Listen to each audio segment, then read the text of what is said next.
You're listening to the Trade Show Insights Podcast, Season 17, Episode 11.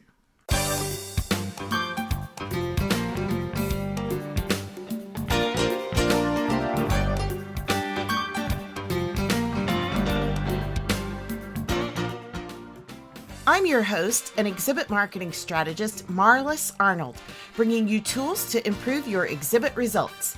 On today's episode, brought to you by the Exhibit Marketers Cafe, we're talking about how to create more memorable moments at your upcoming expos and events.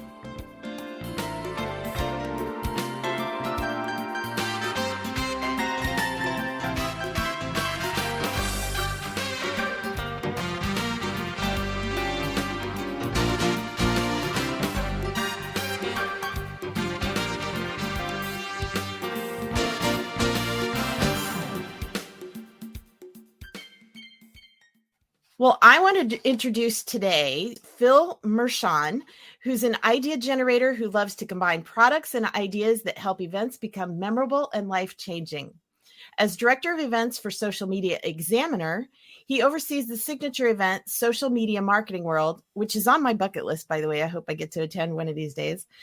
He also leads online events like Video Marketing Summit and Facebook Ad Summit. And it's not surprising that people often leave those events saying, best conference ever. He also hosts his own podcast, The Man in the Pew Show, for Christian men who want to integrate their faith into all aspects of their life. Plus, he's the author of an upcoming book, Unforgettable, which will teach all of us how to create more memorable experiences. Welcome, Phil. I'm so excited to be with a fellow Kansan. Thanks for having me here. Yes. Kansan by birth, always. Yes. And you are always welcome to Social Media Marketing World. Come on out. We'd love to have you there. Well, I hear so much about it. I know it is an unforgettable experience. I know from the people that I've heard reports back from. So, but I want to get your perspective. I really enjoyed, I guess, a little bit of backstory here. I recently attended Liz Caruso's Texie Talk conference, and you were one of the speakers there. And so I really appreciated what you had to say about creating unforgettable experiences. And it just really, it ties in so much. I mean, I've always been a big fan of creating more experiential, audience-driven events. And so I wanted to get your perspective on some of these kinds of things. So one of the big things that you talked a lot about was creating magical moments. And I think that's so key, especially for conferences and trade shows. So give us a little bit more perspective on what you mean by magical moments and how we can actually create those. Well, and the backdrop of that is, if the listeners have read the book, The Power of Moments, one of the things they talk about is Walt Disney World and Walt Disneyland, and how those experiences are not uniform when you go there. And the authors of this book, Chip and Dan Heath, discovered that there's peak moments that when you lean into them in the right way, they can overshadow the negative experiences that are bound to happen. Like we all know, there's things on a trade floor show that are tough. You know, if you've got 1,000 vendors or even 100, it can be overwhelming to people. And so if you can create an experience within that where it's an unexpected sort of thing, and it's like, wow, I didn't expect to see this. Like, recently, we walked through the trade floor of TwitchCon, and it was in San Diego, and they had an old school arcade set up right outside. And it just took me back to when I was in high school, and I wasted way too many quarters playing Space Invaders and other kinds of games. And so, you know, that drew me back. It touched nostalgia. And I think that's one of the things that can be magical, is you do things that are unexpected. You lean into some of that nostalgia. So if you can understand your audience, and I think this is where it starts, you've got to know who is it you're targeting. Disney World knows that there's like 3 different age groups where kids are, and it's really about the kids and the parents of kids at like age 7, age 13, and I think it's college. There's like 3 different ages. They don't expect people to come back every year. They know this is something that you're saving up for. This is not a annual thing unless you live locally, which we did, which was awesome. But instead, you're targeting that. So, what does a 7-year-old really want? 7-year-old girl wants to meet a princess. 7-year-old boy wants Right. to meet, Buzz Lightyear or whoever it might be, and they want to go on that ride. When you're 13, it's a different ride and a different experience. When you're 18 or 20, now you're capping off your growing up years, and the parents are in a different place. So, can you on your trade floor lean into the emotions of what people are expecting? You know your audience better than I do, so you're going to have to like dig into the personas, and it's probably more than one persona that Mm-hmm. you got. And what are they experiencing when they come? What kind of anxiety? What kind of aspirations do they have? What kind of solutions? If you know their age, generally speaking, is there some kind of experience that is nostalgic for them, that it's going to get them to relax and say, oh, I did not expect you to know that I like playing, foosball. Like they had a huge 8-person foosball game at TwitchCon. It's like, whoa, that's really interesting. So can you lean into those? Magical means it doesn't necessarily have to be this really expensive, over the top kind of thing. It could be just you understand your audience really likes M&Ms. They really like, carnival games. They really like whatever. So I think that's got to be where it starts is who are your audiences? Who's your audience? And then what are some things that they love and what can you pull off that is on brand for your event? Or, in the case of like your exhibitors, can they create something with the information that you have? Because it could be micro experiences that are happening that all add up to this larger experience. Because that's another thing I would tell you is one of the things I talked about briefly last week was this idea of time standing still. And Mm-hmm. can you create moments where this moment feels more important than all the other moments around it? So there's a sense of time stretched for you. It's like that 1 minute felt like it was an hour because you created something that was so significant. And I don't know that you can create that. Obviously, you can't, timeline. Scientifically, you can't create it. But the sense of that, I think you can create. But the way you do it is by telling great stories and just being really paying attention to all the little details so that when you have this encounter, like, we're having this conversation right now. And if I've done my job and eliminated the distractions and helped you by creating maps and, guiding you to the right places, then all of a sudden you're going to meet someone or have a conversation with an exhibitor or go to a session that was just the very thing that you needed and didn't even know that you needed. I think the way that happens is Yeah. paying attention to details. Yeah. A big part of it.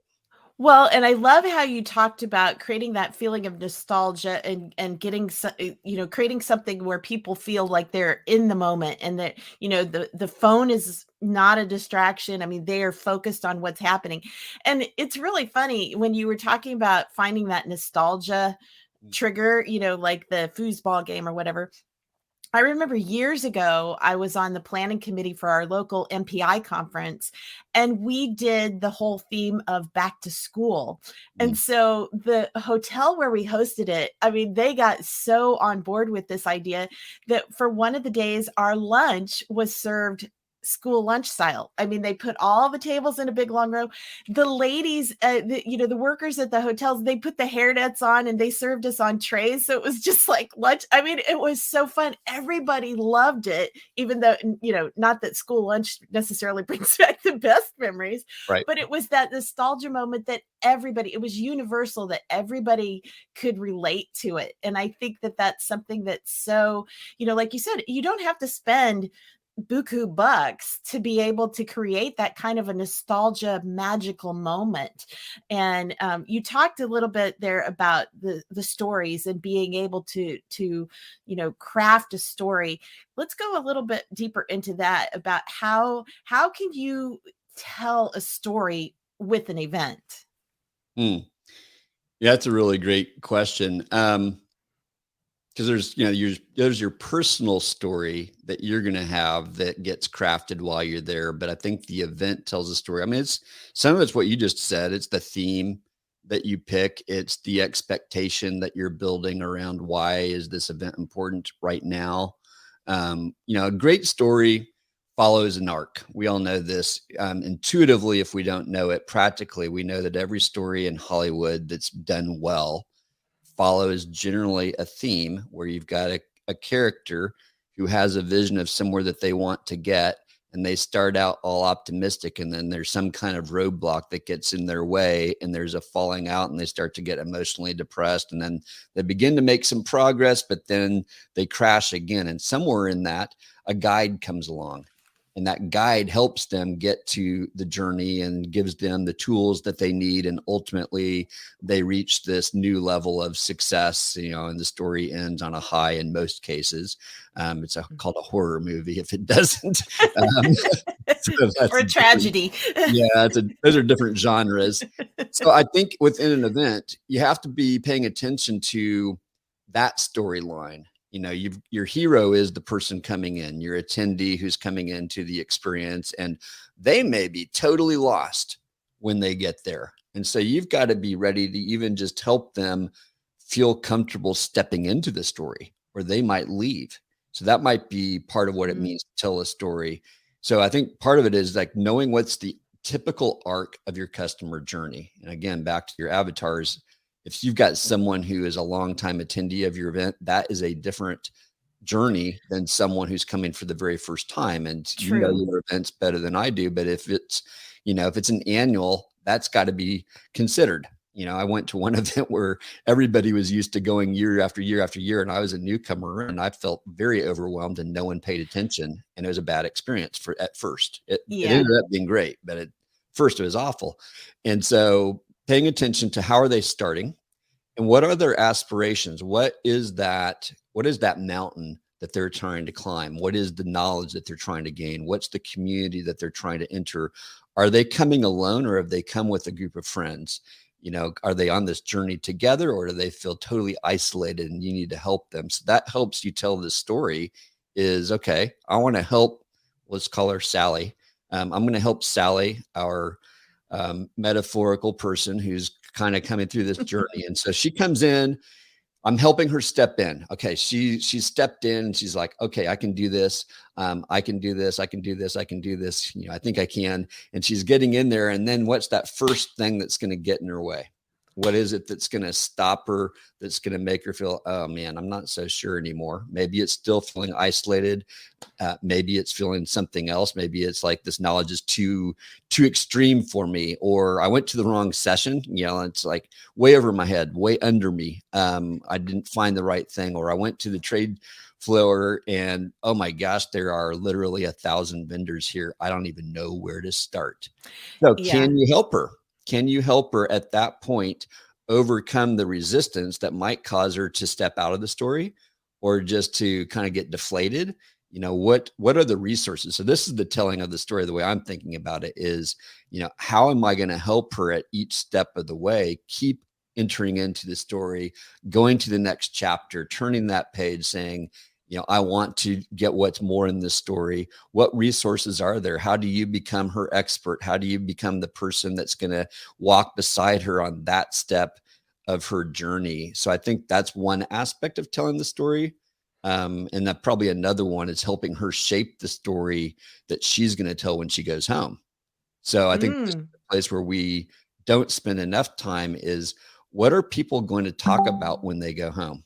How are they telling the story to the boss, to their coworkers, to their family about what happened? Are they going to talk just about the parties that happened and the really funny things that happened, which are not bad because that's good PR for your event? Or are they going to talk about some of the profound conversations that they had, the learnings that they had that totally have reshaped the way they're thinking about whatever the expertise they came to learn? So in my case, social media marketing, is that what they're going to talk about? And have you equipped them to think about that in the way that they're going to tell that story as they re-enter life and keep that journey going?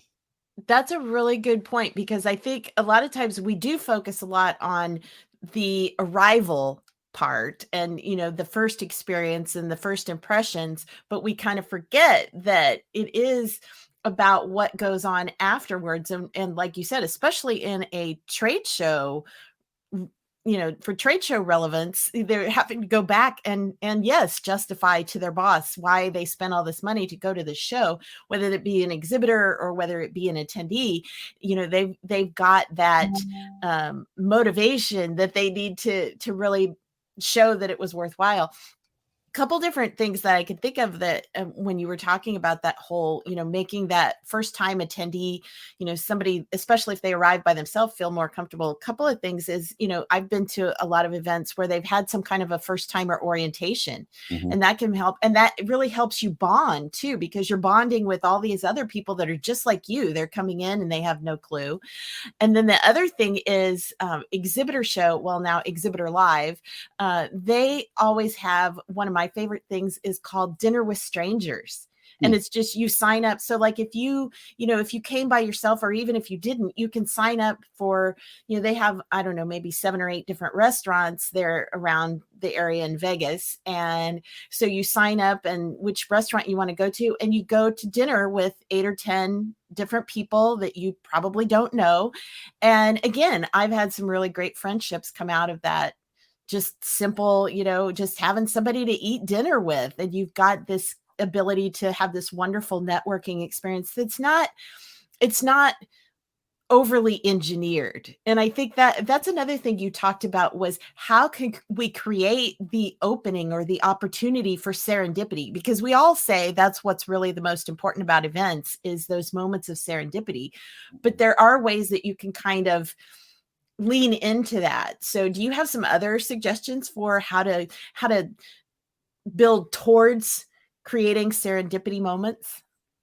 Well, I think what you just described are two of the things I would have said. I think others are creating an openness to talking to strangers, which it's interesting. Last week, I did a focus group with some of our longtime attendees. We're coming up on our 10th anniversary, and I wanted to get their insights on what should we lean into to celebrate that. And is there anything we used to do that we're not doing anymore that you miss? And it was quite interesting. They said, in the early years, it was really easy to meet people because, and they couldn't put their finger on why it was easier in the first few years and then not as easy in recent years. And I asked them a question. I said, you remember back in the early years, one of our exercises we did in the opening keynote is we brought a networking expert in who led a networking exercise where we invited you into specific conversations with your neighbors.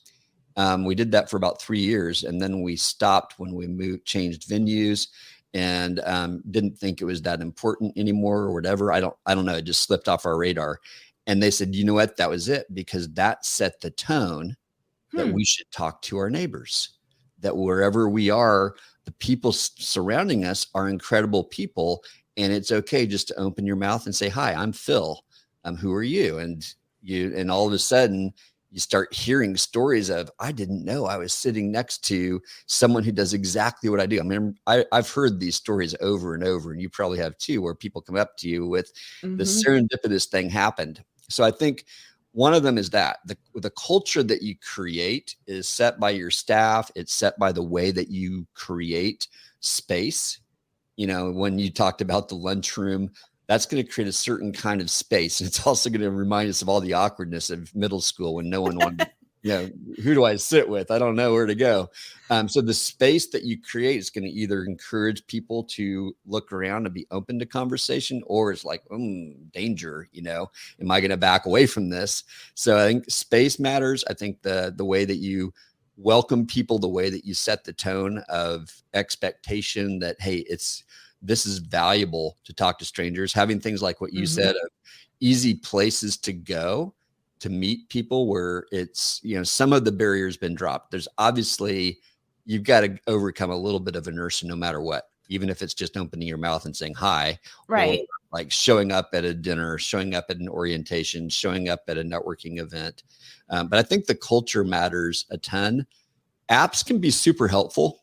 There's some apps out there that make it easy if you provide enough information in there that it'll help orchestrate connections that might take place that seem serendipitous, but it's made it way more likely because you're now in the right room. It's like, my friends used to say when I was single, you've got to show up to the watering hole, the right watering hole, to find the right people. If you go to True. a bar and you're not looking for someone who drinks, then you're probably in the wrong place. Exactly. Yeah.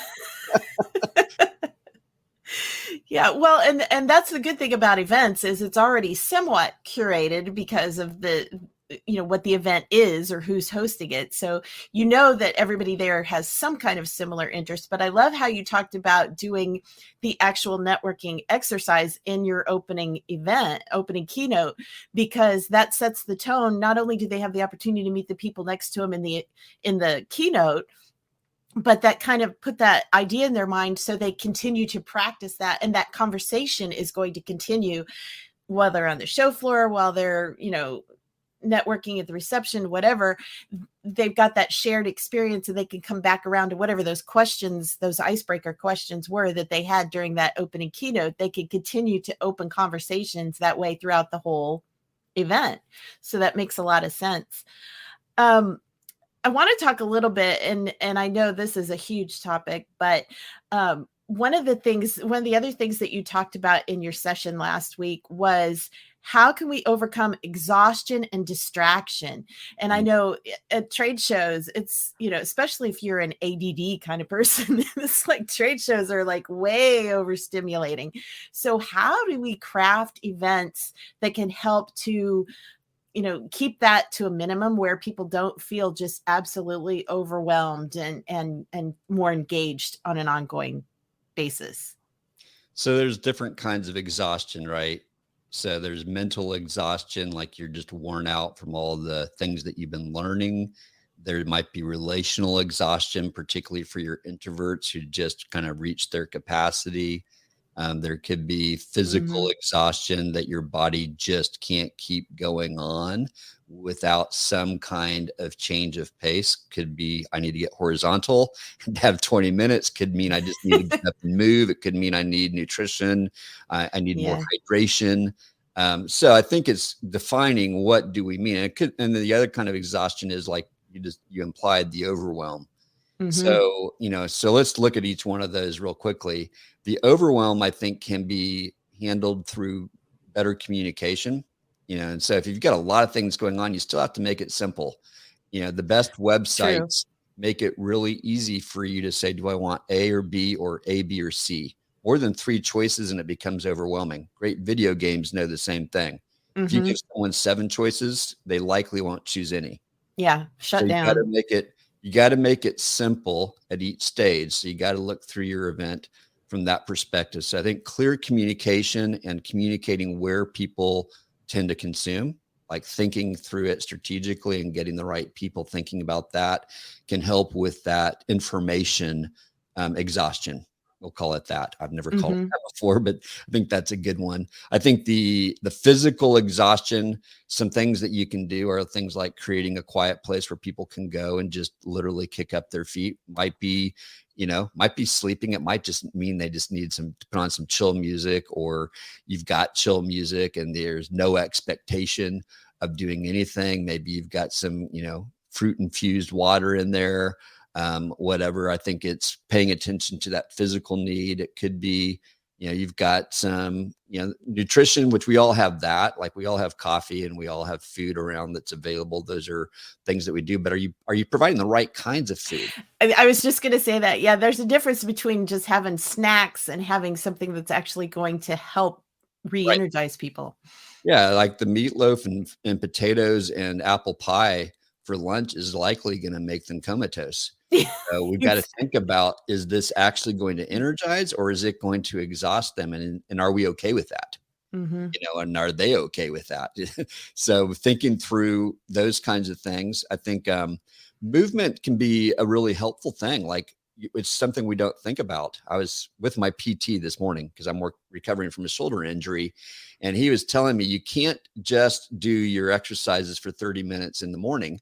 You've actually got to keep moving throughout the day if you want to recover. Otherwise, 23 hours is working against you for the 30 minutes that's working for you. And I think the same thing's true at events. Is we've got to help people to move, especially if they're not used to being at events. Like a lot of people are sedentary in their work and they come to our event and all of a sudden we expect them to stand for 3 days straight, walk way more steps than they're used to walking, perhaps some people. So how Yeah. are we helping them? And I think you can do things like having yoga classes and doing quick little movement breaks and things like that that can encourage people. I saw one event where they actually had massage chairs set up in their networking plaza, and they hired therapists to come in and provide massages, which the Yeah. lines for that were extreme.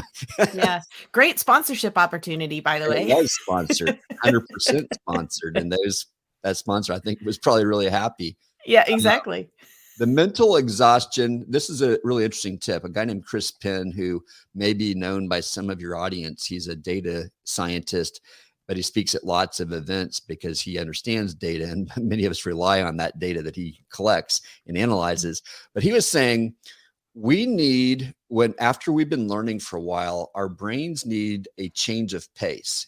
And it might be as simple as, let's use foosball. It might be as simple as we need to just go do something as mindless as playing a game of foosball to regain our ability to enter into deep conversation or deep thought again. So are we providing those kinds of things that might seem frivolous and a waste of money, but in fact, you've seen the marketing shows where they've got a pool table or a ping pong table, and it looks like the guys are just going in there and wasting their time playing pool, but actually it's connecting synapses and allowing for the creative juices to get flowing again when you become exhausted. So do you have things like that built into your event that are allowing people to play as a break from the learning so that they can learn again?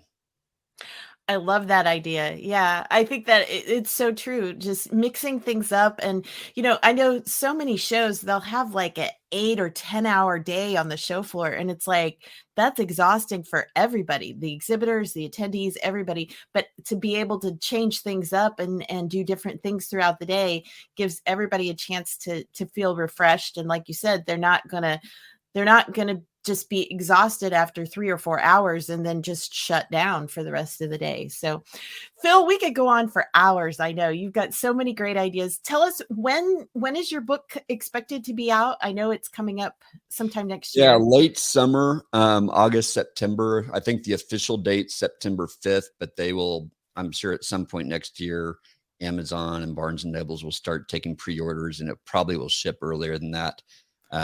So I know I'm going to get author copies earlier than that. So where I'm speaking at an event, I should be able to get it. So I'll probably have some way that people can order directly from me at some point next year as well. But they asked me to wait until it's actually available to do anything like that. Yeah, exactly. I know. And being an author, I know it's really hard to wait. It's like those in between months when the book is done and you're just waiting for it to come out. It's like, oh, please just get here. It's like, a kid waiting for Christmas morning. So yeah, no, I'm looking forward to it. And I'm sure I'll have a second version written by the time it comes out. There's so many things I'll keep learning as I talk to people. Oh, I know. It never ends. Trust me. Well, Phil, thank you so much for being our guest today on Trade Show Insights. And, it's always great to learn new perspectives and new ideas of ways to make our events and trade shows unforgettable. So thank you so much. Thank you for having me.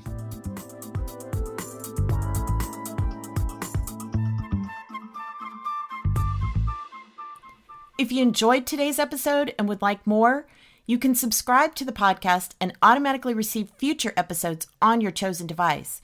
Simply search for Trade Show Insights in Apple, Spotify, Stitcher, or virtually anywhere else that podcasts are found, then click the subscribe button.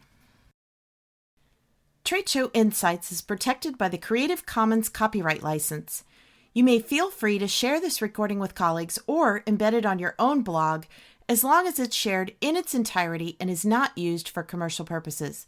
To learn more, please see the link in the sidebar of the show notes at tradeshowinsights.com. Well, that's it for this episode of Trade Show Insights. Be sure to check out our show notes and archives at tradeshowinsights.com. You can also connect with me using the social media links or the contact page on the site. I'm Marlis Arnold. Thanks for listening, and be sure to join us next time for more tools to improve your exhibit results.